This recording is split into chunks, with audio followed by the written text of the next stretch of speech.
La légende raconte que Avi Arad aurait brûlé le négatif original du film dans son jardin pour faire en sorte que personne ne voit jamais le film. Roger Corman fait Les 4 Fantastiques du 94. Le film se fait, il y a un cast qui est sélectionné, etc.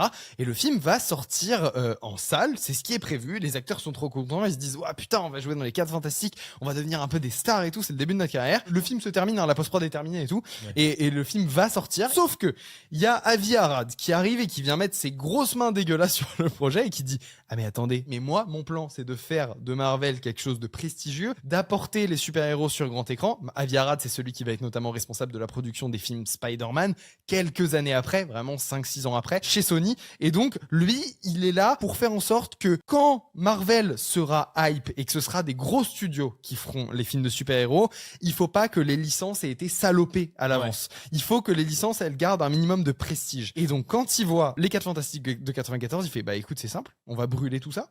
Ça n'a jamais existé.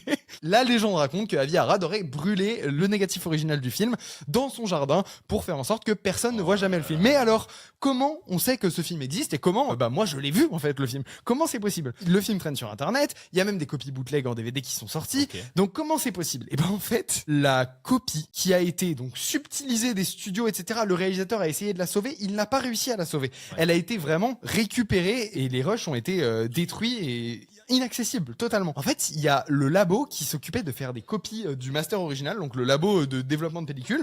Eux, leur job, c'était de copier la bobine, puisqu'ils avaient besoin de plusieurs négatifs au sein du studio. Ils avaient besoin de plusieurs négatifs à un moment T de la production. Et il y a un petit malin qui bossait dans cette société de copie, de transfert de pellicule, qui s'est dit, mais attends, mais c'est un film de super-héros qui va sortir au cinéma et que j'ai pas vu, mais je vais faire une copie, moi. Et il s'est fait une copie pour son plaisir personnel, pour son petit kiff, tu vois. Grâce à cet acte de piraterie, eh bien, le film a été sauvé et le film existe encore aujourd'hui dans une qualité extrêmement dégradée.